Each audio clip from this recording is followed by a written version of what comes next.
This is my video on administering fitness tests on a client. So I started off by having a small consultation with the same client for my last piece of work and found out a bit more about his sport, which is football, so that I could gather an idea of what he does, what he thinks he's good at, what he thinks he needs improvement, and just get a general idea of how much fitness he probably has. Also, just really got his age, weight, and BMI and blood pressure, just so I have a basic idea of what he should be able to complete. So this shows all the tests that I chose for him and how they are done, and also what equipment requires, which I use to explain the tests to the client, but also if he needed any more reassurance or any more instruction, he could look at this himself. I then just did another health screening just to ensure nothing else had changed and really got his informed consent for the different task at hand. There was no issues with this, so everything seemed to be fine or the same. So here I'm just going to explain a few reasons why you might stop testing, because sometimes this is necessary. So extreme fatigue, that's kind of obvious, if they're extremely tired, over sweating, looking pale or whatever, then they probably need to stop. Difficulty breathing, again, as in inhaling oxygen is essential for normal functioning. Irregular or excessive heart rate, as you don't want the heart to be working too hard. If the health screening had shown anything, then I would have referred him to a GP before completing the test, just to ensure that everything was okay. If the client asks to stop, then you stop. They're allowed to have a right to withdrawal, so that is also allowed. Pain, injury, or cramp, simply because if the participant is in discomfort, then they're probably not going to perform to their best. Also, equipment, if it's broken or doesn't work properly, then you need to stop, as you won't get a correct reading or it could endanger you or the participant. I then completed a risk assessment, which is quite simple, just shows any possibilities that may be a hazard, who might be at risk, and what I did to ensure that none of these things were a risk. So here I've justified exactly why I picked each test. So my reason for choosing the yo-yo test is primarily due to its ecological validity. This is because it has a recovery period in the test, so it makes it more like gameplay, as there are moments of rest and moments of maximal effort. So for Joe, who is a footballer, this test seemed very appropriate. For the second test, the 30-metre sprint, my reasoning was that it's a very practical test to carry out, in the sense that it requires very little equipment. It's also quick, so not time-consuming. It also seemed like an appropriate test to me, as Joe is a footballer, so there'll be plenty of times when he has to sprint to chase the ball or run up the pitch. So therefore, by recognising his speed, this could show how to improve his performance. For the third test, which was the standing vertical jump, there were a few justifications for choosing it. The first is that in sense it has some ecological validity, as there'll be moments in the game where Joe has to jump up vertically, for example, trying to block a shot or going for a header. The second reason was practicality, as it's not a complex test to carry out and again takes little time. And finally, the last reason was the reliability. As we use the jump mat, it means it should get an accurate reading, which also relates to validity, but validity because it should be a truthful result. It's not like he's jumping up and having to mark it on a measurer, it's doing it for us. But in terms of reliability, it's a standardized procedure and similar results should be found each time he does it.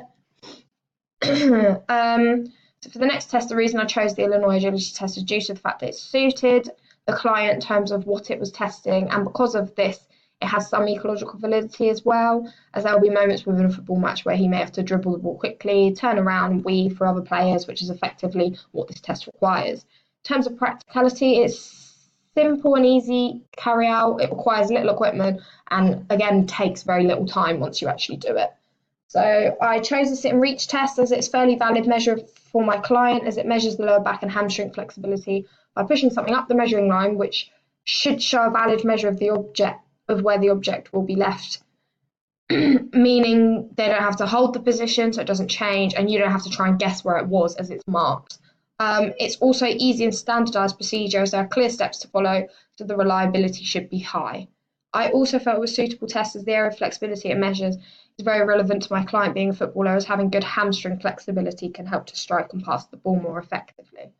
Finally, I chose the sit-up test as I felt it was a suitable test for my client to test the muscular endurance of his abdominal area, which I felt was something that could help in performance of football, as having good core strength can help with balance when having to move quickly, as well as dribbling or passing the ball. It was also very practical, as again was quick to carry out and required very little equipment, just a map and a stopwatch. Okay, so these were his results from the test, which he didn't seem to struggle with any of them carrying out, and the results were okay. There's just some evidence, photo evidence of each test that we did. So now I'm going to evaluate each of the tests. So the first test was obviously the yo-yo test. So I'm going to evaluate these results, which you then use to calculate into VO2 max, which came out as 42.3. This result, in terms of the normative data, falls into the fair category, and as you can see from the graph there, that's what he got, and then that's average and poor. So he was above those. This is obviously a positive, as it means he clearly has a decent level of aerobic capacity. However, since he's a footballer and plays as a centre mid, which he himself stated involves a lot of running around, his aerobic capacity should probably be a lot higher, as it will improve his performance and make it easier for him. So I'll now give some recommendations on how to improve his aerobic capacity. The first is to simply increase his amount of aerobic exercise. Outside of training, he should try to go for runs, about 5 kilometres 2 to 3 times a week, as a low-intensity, steady-state exercise improves his VO2 max, as it trains the body to work over a prolonged period of time, and gradually he will see improvement. As well as longer, steadier exercise, you should try and incorporate some high-intensity interval training. In the recovery periods, this requires the aerobic system to resupply the body with oxygen that was lost during the anaerobic exercise, therefore meaning his aerobic system will get stronger and will react and replenish quicker in game-like situations, which involve sudden bursts of energy and then back to the slower pace. The next test result I would evaluate was his 30-metre sprint, which relates to the component of fitness of speed. His score in this falls into the excellent category for the normative data, which is obviously a positive because little improvement is needed. So therefore, as little improvement is needed, I will give him some strategies on how to maintain his speed. The first strategy is simply to maintain some sort of interval training as he builds up the anaerobic system, which is used when carrying out these short bursts of exercise, which he can speak to his coach about, or a personal trainer if he feels like that would help. And the next is to help maintain, but also maybe slightly improve. He should ask his coach or watch some tutorials on YouTube on how to improve form when sprinting, as this should improve his time, but also help stop it going lower, so therefore maintain his current speed.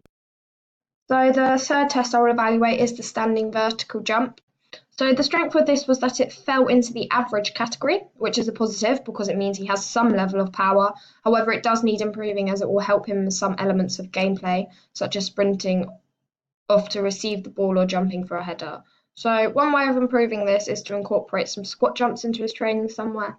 This exercise improves power in the lower body and in turn improves vertical leap, which will help him to jump for headers. So the other recommendation is to try plyometric style training, which you can find on the internet or consult a personal trainer about if he feels he needs extra help.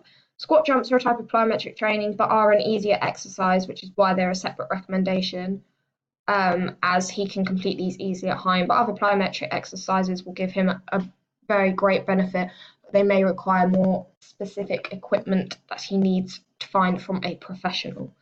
The next test is the Illinois agility test, which falls into the poor category. So therefore, really, this result needs nothing but improvement.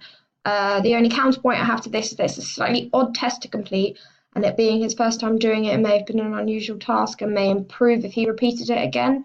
He would understand or feel more comfortable doing it. One good method that's easily accessible to improve agility is ladder drills. They work on fast feet movement and coordination, as often they involve crossing feet. And there are multiple variations, so he should be able to find the one that works for him. His coach should have this equipment available if he needs it as well. Another type of drill that can help with agility is cone drills, which involve sprinting, shuffle, and running in and out of cones. The Illinois agility test is one of these itself, but there are multiple others you can do, such as the T drill. By doing this, it improves footwork and speed, which will help with weaving through players whilst dribbling the ball. So the next test also fell into the poor category, which was the sit and reach test. So again, this needs nothing but improvement. One way to improve this is by having a stretching routine developed, which he would need to complete roughly every other day. This will then begin to show improvements gradually. It doesn't have to be time consuming, and he should focus on areas such as his hamstrings and quads, so these are areas he uses most in his sport. The other recommendation is to ensure he's hydrated, especially before completing training or a game. This makes muscles more supple and in turn reduces chance of injury. As his result was so low, I would say he's probably at a high risk of pulling or tearing a muscle, as they're clearly not very flexible. So by doing these two things, he should reduce his chance of any muscular injuries. Okay, and this final test, the result was much more positive. It was the sit-up test. He fell into the above average category of the normative data, which is a clear positive and shows he has a good baseline of abdominal muscular endurance. However, it is only above average, so could easily still be improved, which in turn should improve his performance. Again, my first recommendation to improve this would be to complete the exercise plank. The reason I'm suggesting this is because it works directly on the area that I think or he wants to strengthen, but also it's easy, requires little equipment and time, so it's easy to complete at home. The second is to complete sit-ups, as they measure muscular endurance in this test, so therefore they will also improve it. If he needs help with the technique of either of these, he can easily look up tutorials, or if he needs extra support, again, consult a gym instructor or personal trainer. He really feels this is necessary. With each of these exercises, he should gradually increase the difficulty, and he should not push himself too far, as these are the sort of things that can easily cause or risk someone getting an injury, therefore make any training or competing a lot more difficult and would slow down his progress. So that was my video on administering fitness.